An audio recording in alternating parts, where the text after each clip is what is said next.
Fala pessoal, espero que estejam todos muito bem. Vamos para mais uma aula de redes de computadores. Hoje nós vamos falar aí sobre camadas de transporte, né? Esse é o nosso objetivo da nossa aula hoje. Vamos fazer uma revisão aí para a gente sempre fazer e situar aonde que a camada se encontra nos modelos OSI e na pilha de protocolo TCP/IP. Vamos falar da função, os endereços de portas e as diferenças entre TCP e UDP. Então tá aí, falando da revisão, a camada de transporte ela se encontra aqui na camada 3 da pilha da arquitetura TCP/IP e na camada 4 do modelo OSI. Aqui são os principais protocolos: TCP, UDP, STP. Vamos falar um pouquinho aí de cada um. Bom, em resumo, bem genérico, bem geral mesmo, o TCP, dentro do modelo TCP/IP, a camada de transporte ela tem a função de estabelecer uma comunicação lógica da camada de origem com a camada de destino, independente por onde vai passar o caminho. Ou seja, ela não tem que se preocupar com rota, ela não tem que se preocupar com meios físicos de transmissão. A camada de transporte, como cada camada, tem a sua função, né? Então, a camada de transporte ela tem essa preocupação de fazer a comunicação da aplicação X com a aplicação X da origem com destino.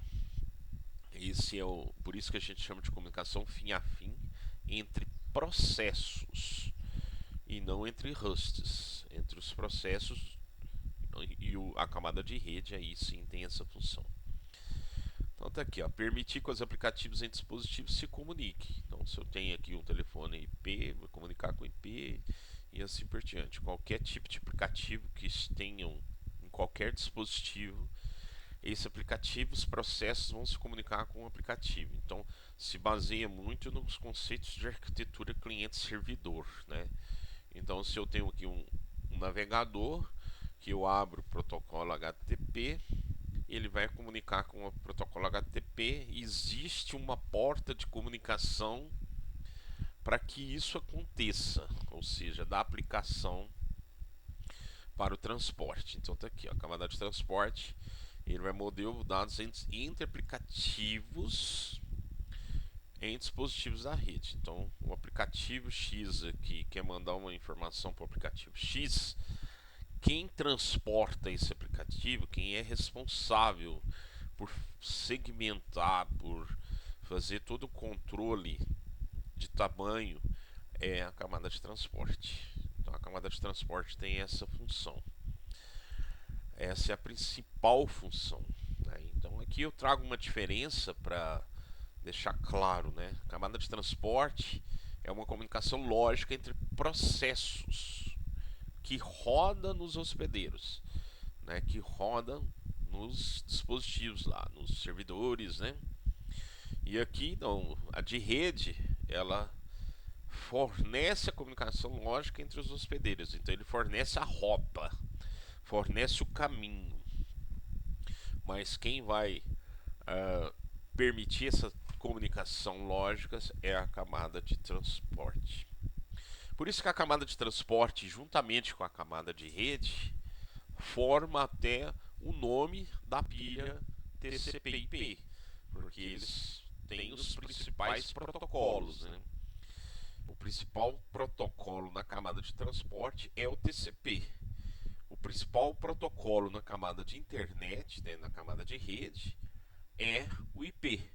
Por isso que a gente chama de protocolo TCP/IP, porque eles orquestram todo esse tráfego de rede que acontece, né?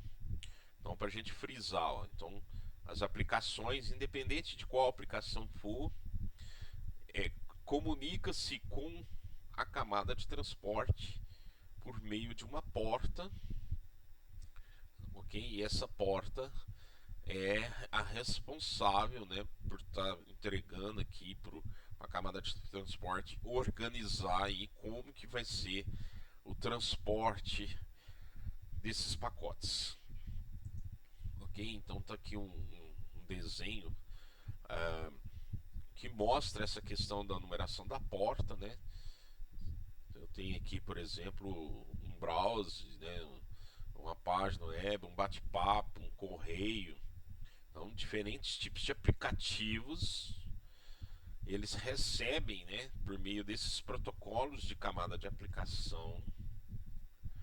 E o transporte ele abre essas portas que correspondem aos aplicativos que fornecem esses serviços, né?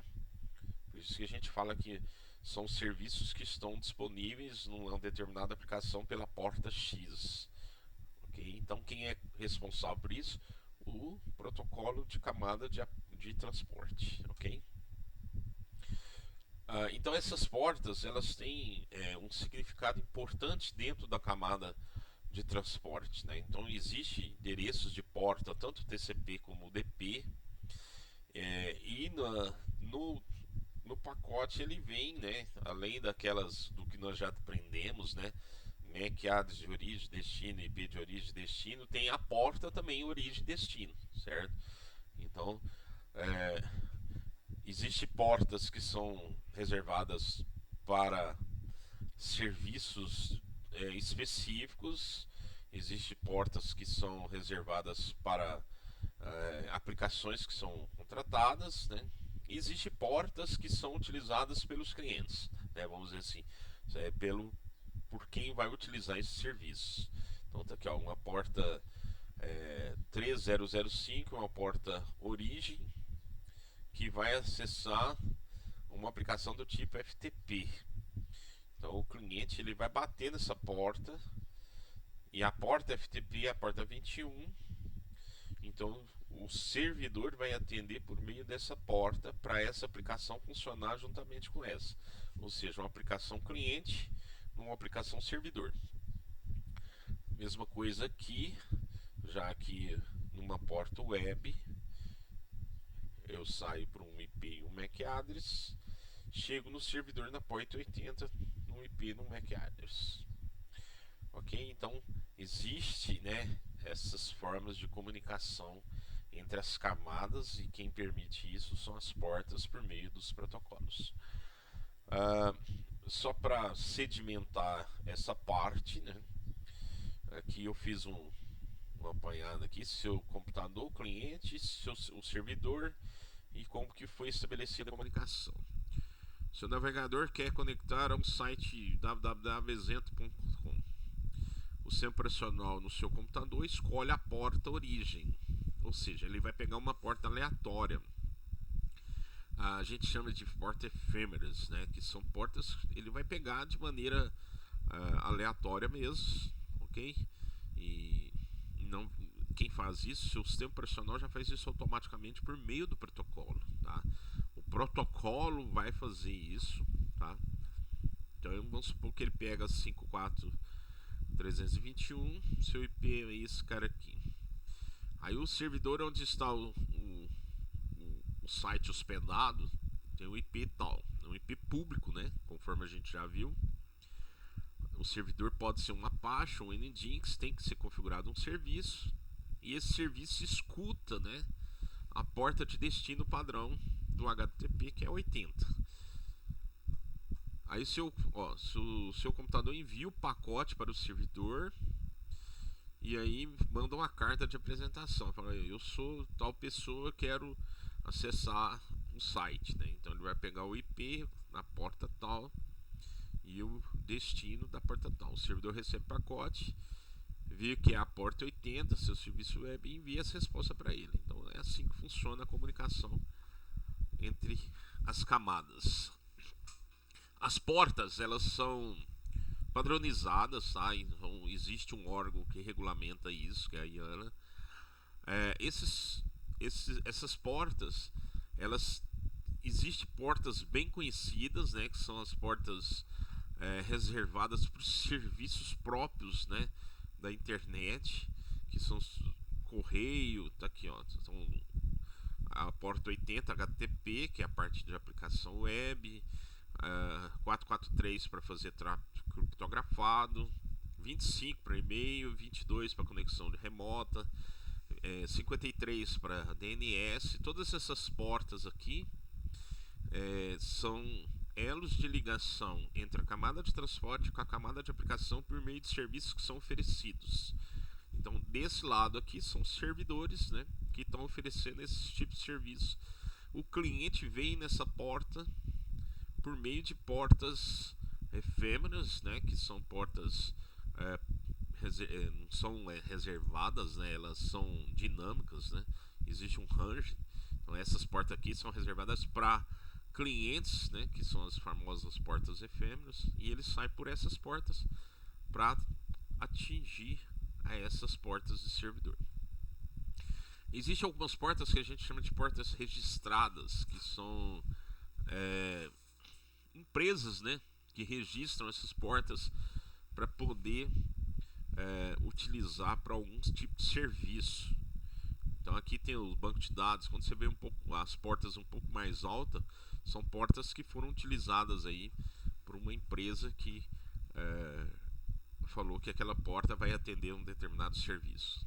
Como por exemplo 3306, que é a porta padrão do MySQL, 5432, que é do Postgre, ok? Então existe esse tipo de porta também.